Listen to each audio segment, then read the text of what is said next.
Hi, I'm Michael Redmond. We're going to do a segment on assessment of the abdomen. Right?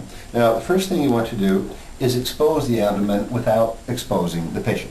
So you would bring their shirt up to the costal margin, or where the rib cage is, and bring the other drape down to the pelvic bridge.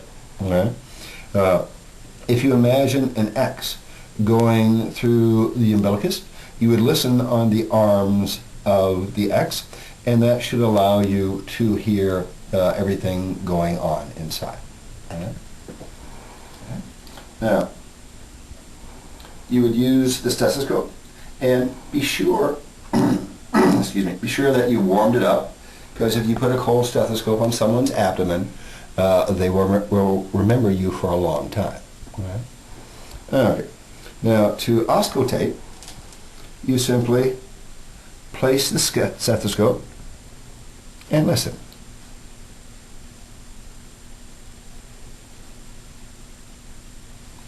And it's been a while since she's eaten, so we have bowel sounds in all four quadrants. Now remember, if the bowel sounds are very active on the left side, only turn them towards you, because they're likely to release some gas.